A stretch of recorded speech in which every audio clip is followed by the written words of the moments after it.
Hello everyone, and thank you for clicking. My name is Magikev, and welcome back to Planet Zoo. You're on part 2 of episode 4, and we're doing the final details on our historic mission building that'll serve as the centerpiece for our mission zoo.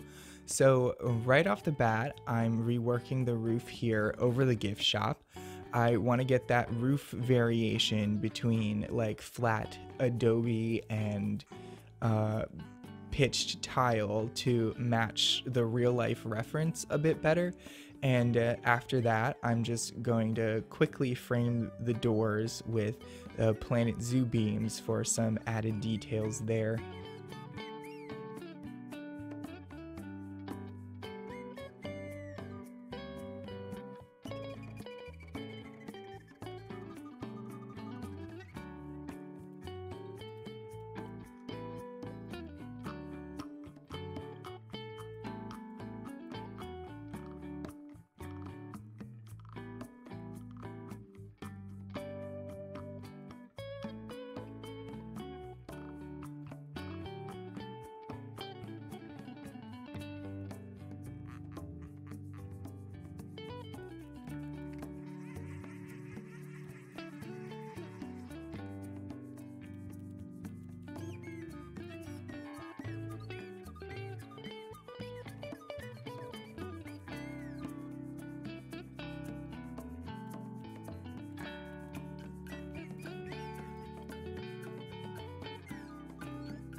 Onto the gift shop. I'm happy with the way it came out here, but I may add more detail in the future.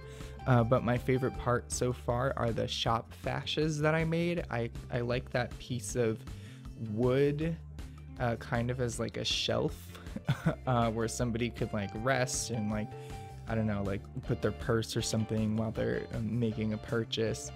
And after that, I decided to fix the paths in the covered porches, we'll call them. The wood is the best one that I could find after trying a few.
And Bell Tower 2 is inspired by some bells at San Juan Capistrano, which is the mission that this build is loosely inspired by. It has a series of bells all at different heights, and I wanted to kind of capture that here because I think it's like a standout feature of that real life building. And once again, I'm using the cast iron planter as bells here. And what you just saw before were fountain pieces used to finish off the first tower. I'm also aware that towers 1 and 2, or just the towers that I've done so far, are kind of crude in the way they look. I'd say it's fitting though for the original parts of the build, or the parts of the build that are supposed to look original to like the historic building. Many missions in their original unaltered sections have some less aesthetically pleasing aspects. There's like lots of visible framing and like sometimes just like straight logs. But I mean, like, they're super old, so of course.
Here I'm throwing on some roof parapets. Parapets is a new word that I've just learned. And parapets are where sections of a building's wall extend up past the roof line. The parapets are probably more than any other detail we've added, the things that really bring out the true mission style feel of this build.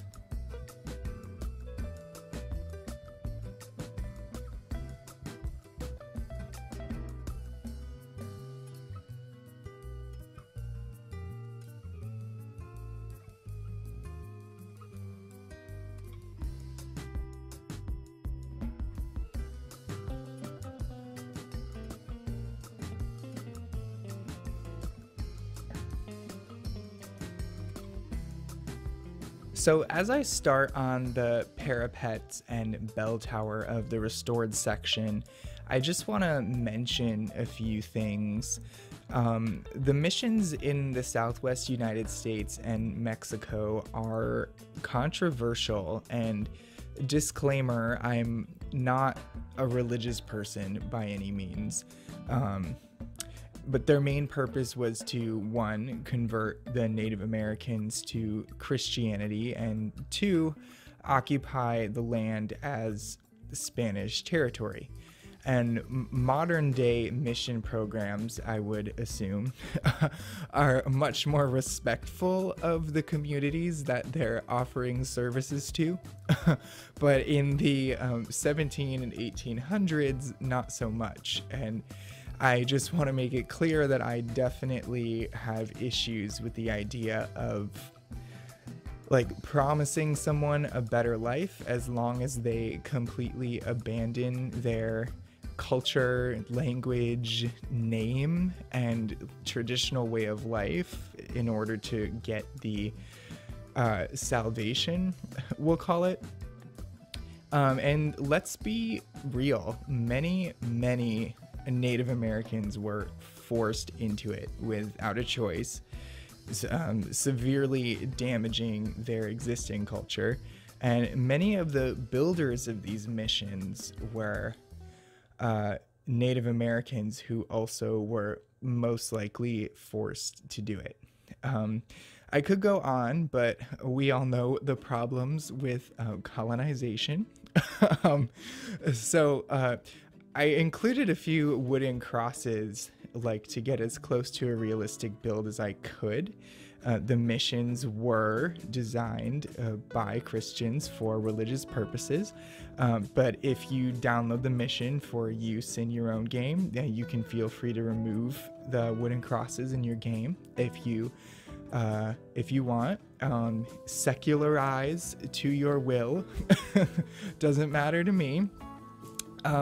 So yeah, the mission style has evolved since then to be one of the most prominent architectural styles in California and the Southwest, and it's become a part of the local culture there at this point. And I mean, it's beautiful architecture, it really is, but we just have to be aware of the history behind it and know that if this type of historic mission that we're building in game, if this type of historic mission was real, we just need to be aware of who most likely actually built it, and the extensive hardships that they probably went through as being a part of the mission system.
As I'm finishing up the restored bell tower, I'm using that overturned fountain again for a dome, and here it looks great.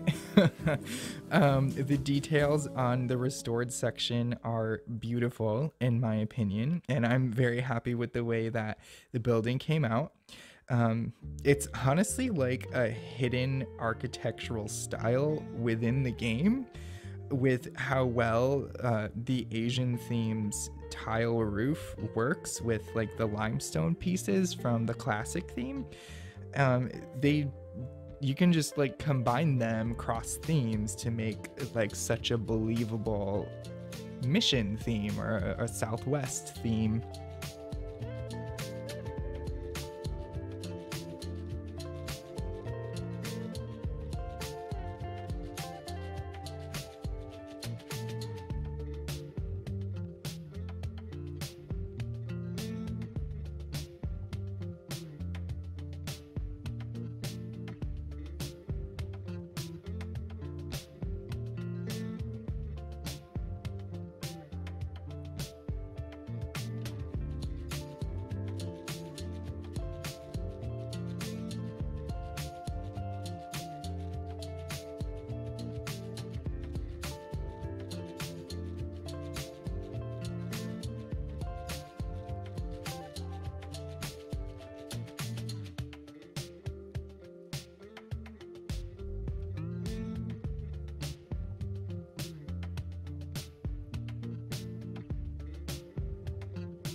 All right, so the last structural addition is the extended area of the gift shop.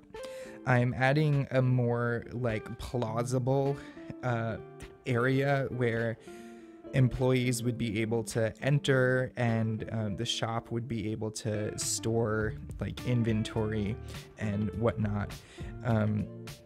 For the window and door colors in mission style builds, I changed the colors to 624D32, which again is super specific, but again, one day I was just like messing around and found a good color, and I want them all to be the same, so I just make them all that color, and it looks great. And for the final details, I'll add terracotta pots and additional lighting overhead.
And oh my god, we are nearly done. This was such a long build, but honestly, I think it was worth it because my vision has come to life. This was my vision, which is what I have to keep telling myself as I sit at the computer for like over 2 hours and build something in a game. This is my vision. But the last bit of detail work here is gonna be a little storage area because this is my vision. And a lot of missions today operate at least partly as museums. So I'm creating a barred off area that would show visitors a very basic idea of what day-to-day basics might be kept on a mission, which a little barred off area with like provisions is something that you would definitely see at a historic landmark. So these provisions include like bags of citrus, and we'll just pretend that those are like sacks of rice, and for our purposes we'll call that a paella pan off to the side.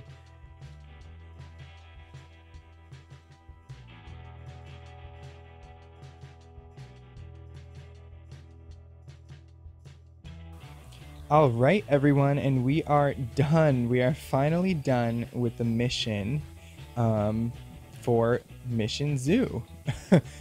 And I'm very happy to have it done personally because it's probably the most time-consuming and involved build that Mission Zoo is going to see. But I mean, it's huge, it's large, so that was to be expected, but on the subject of the size, I think that the spaciousness like really works. I like the scale that's happening here, because I think I said in a past video that I definitely had issues with scale before. Everything was way too crowded, but the scale also works just within the realism of the building. I think that it reflects the proper size of an actual mission.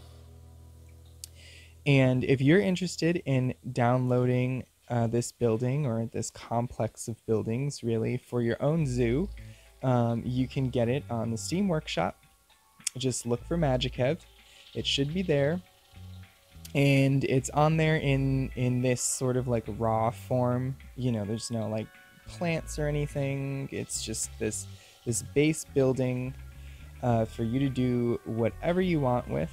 And note about that, the two like shop holes here will be empty, so it will kind of just be like a really large shop shell available for you to put whatever you want here.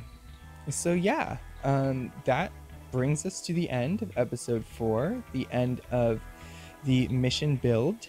And next episode, episode 5, I think that we're gonna take it a little slow. We're gonna bring down the scale a little bit, and we're just gonna kind of do some landscaping. So we're just gonna bump up the realism, just have some fun virtually gardening. And yeah, so if you like what you see so far, you know what to do. Like, subscribe, or both, and I'll see you in the next episode. Thank you, and bye.